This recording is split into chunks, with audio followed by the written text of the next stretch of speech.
Para esta actividad tendremos que juntar los conocimientos de varios aspectos. Por ejemplo, el primero es la evolución. ¿Cómo es que todos los procesos evolutivos han originado la biodiversidad que conocemos en la actualidad? Para después pensar, ¿qué pasa con esta biodiversidad y nuestro entorno? ¿Cómo nosotros como seres humanos reaccionamos ante estos eventos y cómo nosotros como seres humanos tratamos nuestro alrededor, nuestro entorno? Para eso entonces tendremos que consolidar toda esta idea en un solo documento a través de la elaboración de una infografía y la elaboración de una conclusión. Por lo tanto, te recomiendo que sigas estos tres pasos súper importantes para elaborar esta actividad. 1. Buscar información. 2. Generar una infografía. Y 3. Generar un documento en Word, que es finalmente lo que vas a subir a la plataforma. Para empezar, tendremos que seleccionar dos estados de la República Mexicana. Recuerda que todos los conocimientos que tengamos que integrar van a ser con base a nuestro entorno y nosotros vivimos en México, así que nos interesa saber qué es lo que pasa en México. Elige cualquiera de los estados de México, de país. Yo te recomiendo que elijas el de tu entidad donde tú vives y lo compares contra otro que te llame la atención. De estos dos estados deberemos de buscar información.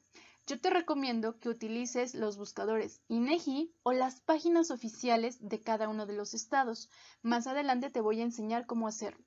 Después de que tengas la información, entonces genera una infografía a manera de comparativa. ¿Qué tiene un estado y qué tiene el otro estado? Y para ya al último generar un documento en Word con una conclusión. Así que vamos a ver cómo se elabora esta actividad. Para esta actividad deberás buscar tres aspectos de dos estados de la República, tu estado natal y otro contra lo que quieras comparar. Para este caso yo te voy a mostrar el ejemplo de mi estado natal, el Estado de México, y yo decidí compararlo contra el estado de Yucatán, pues es un estado al que yo admiro mucho y me gusta mucho visitarlo en vacaciones. De estos dos estados vamos a buscar aspectos sociales, aspectos culturales y aspectos biológicos. Para ello te recomiendo que ingreses a la página de INEGI. La mayor parte de la información tú la vas a poder encontrar en esta sección.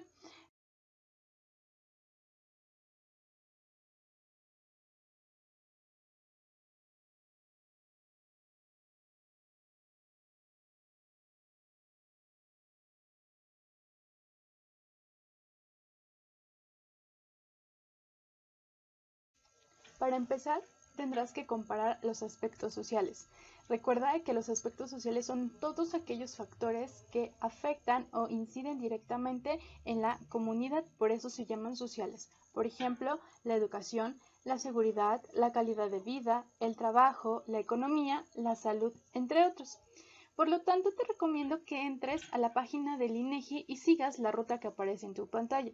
Una vez que ingreses al inicio, busca la pestaña de datos, subsecuentemente el sistema de indicadores y después ubica el apartado que diga indicadores por entidad federativa. Una vez que ingreses a esa ruta, te aparecerá lo que estás viendo en el video y aquí podrás encontrar todas las estadísticas asociadas al estado que quieres buscar. Por ejemplo, en el Estado de México podemos ver cómo está en términos de educación, cuánta población hay a nivel primaria, secundaria y preparatoria, o bien cómo está en términos de seguridad. El INEGI te brinda la opción de darte los datos en total, en bruto, o bien colocarte una gráfica como es la que aparece en la pantalla. Ojo, la gráfica es muy importante porque justo es lo que te piden en tu actividad. Hay que aprender a interpretar esa gráfica y tú lo vas a poder comparar entre estados. Un solo factor, por ejemplo, la educación, cómo está en términos del Estado de México y de las otras entidades federativas. Una vez que ya hayas elegido los aspectos sociales, ahora toca el punto a los aspectos culturales.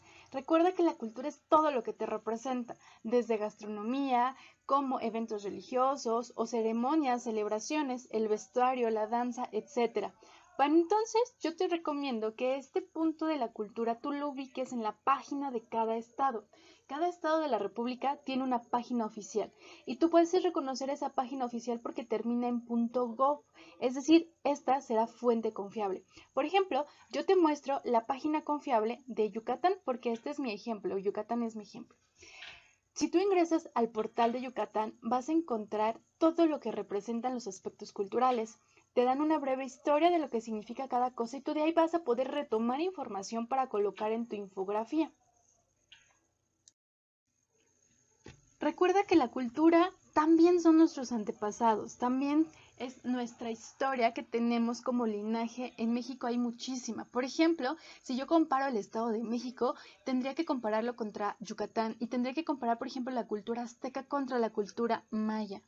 En este sentido, yo te muestro como ejemplo la página oficial del Estado de México. Si tú notas en el ejemplo, la terminación es .gov, es una fuente de información confiable y aquí te explican todos los aspectos culturales del estado que eliges.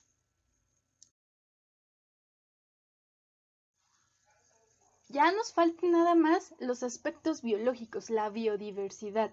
Así que deberemos comparar la biodiversidad de un estado versus la biodiversidad de otro estado.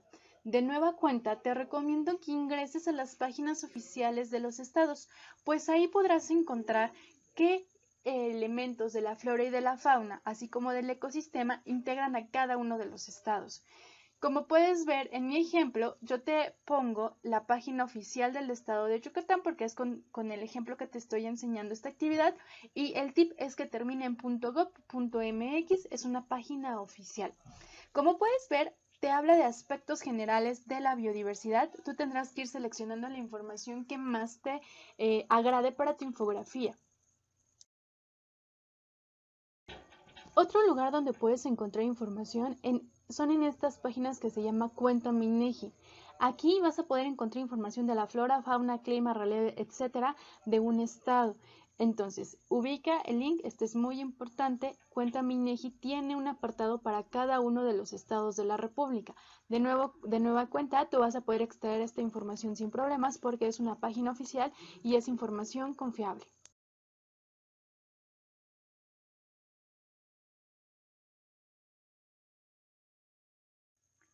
Muy bien, entonces, lo que cada uno de ustedes va a entregar a la plataforma es lo siguiente. Una hoja de Word con sus datos generales, la parte donde los identifican como estudiantes de prepa en línea, nombre, matrícula, etcétera, y luego van a colocar el link de una infografía que van a hacer y ahorita les voy a enseñar cómo vamos a hacer esa infografía. Después, ahí mismo, en esa hoja van a colocar una conclusión donde se expliquen cuáles son las implicaciones socioculturales de la movilidad poblacional, ahorita lo vamos a entender, y finalmente la bibliografía consultada. Para empezar con la infografía, tenemos que recordar que una infografía es un recurso visual y te dejo estos ejemplos para que sepas qué es una infografía. Como puedes ver en la pantalla, tenemos que se representan textos a manera de imágenes, es decir, se da un mensaje a través de imágenes. La infografía que vamos a utilizar en este ejercicio es una comparativa entre dos estados. Por ello, la importancia de representar gráficamente cada uno de los componentes que nos mencionan en las instrucciones. A manera de inspiración, te comparto este ejemplo. En una infografía, tú vas a hacer la comparativa. ¿Recuerdas mi ejemplo? Yo estaba trabajando con el Estado de México y con Yucatán. Así que en un lado yo decidí poner toda la información referente del Estado de México y del otro lado la información referente de Yucatán en cuanto a los tres aspectos que hemos mencionado anteriormente: social, cultural y biológico. El chiste de esto es representar con proporciones y gráficos, como lo muestra este ejemplo, los elementos importantes de cada uno de los estados que elegiste. Por ejemplo, tú ves de manera visual gráficas y puedes entender qué es más importante para un estado, qué es más importante para otro lado, o qué está más representado. Por ejemplo, si hablamos de vegetación, podríamos decir que en el estado de Yucatán la mayor parte de la vegetación son manglares, mientras que en el estado de México la mayor parte de la vegetación son pinos, son bosques. Entonces yo podría jugar con esta parte y comparar ambos estados para poder emitir esa información, para poder dar a conocer esa información. Es por ello que una parte esencial de esta tarea será, por supuesto, Las gráficas que tú coloques dentro de tu infografía te va a permitir comparar todos los aspectos que hemos mencionado en un inicio. Las gráficas que puedes utilizar son de cualquier tipo, por ejemplo, de puntos y líneas o de barras o bien de pastel. Todos estos son ejemplos ideales de gráficas que te van a permitir resumir información y dar a entender ciertos conceptos, y estas gráficas lo más importante es que las puedes retomar de la página de INEGI o de las páginas del gobierno que te mostré anteriormente. Una vez que ya hayas terminado la infografía, toca la hora de pensar. ¿Cuáles serán las implicaciones socioculturales de la movilidad poblacional? Piensa en lo siguiente. La movilidad poblacional hace referencia al cambio de una región a la otra, es decir, a la migración tal cual. ¿Qué le pasará a los aspectos sociales, por ejemplo, la economía o a la educación o a la calidad de vida del estado donde lleguen esos migrantes? O bien, ¿qué le pasaría al estado que dejó ir a esas personas? ¿Cómo será el choque de culturas entre un estado y otro cuando la gente se moviliza? ¿O qué le pasará a la biodiversidad de un lugar? Recuerda que el ser humano es un agente transformador, y entonces en lo que originalmente había mucha vegetación puede ser que por el incremento de población esto merme, esto cambie. Así que te invito a que te tomes un momento y pienses cuáles son las implicaciones de la movilidad poblacional en los tres aspectos que hemos analizado en esta actividad. Un poco para ayudarte, te recomiendo que visites esta página, biodiversidad.goa.mx. Otra vez es una página de la CONABIO, es una página oficial de México, y por lo tanto son fuentes de información confiable. En esta página te explicarán qué es la biodiversidad, cómo surge la biodiversidad, porque es muy importante. Recuerda que estamos hablando de evolución. Y finalmente, ¿qué le pasa a la biodiversidad? ¿Por qué se pierde? Si tú juntas estas tres ideas, podrás entender cuáles son las implicaciones de la movilidad poblacional. Esta movilidad poblacional no nada más hace referencia a los humanos, sino también a los animales. Los animales también migran, por ejemplo. ¿Y qué le pasa a una población cuando migra elementos de su población? Bueno, ¿cómo cambiará el juego, la conjugación de esa población? Todos estos elementos tienen que verse reflejados en la conclusión. Por lo tanto, te invito a que reflexiones y analices esta página que te estoy compartiendo en la pantalla.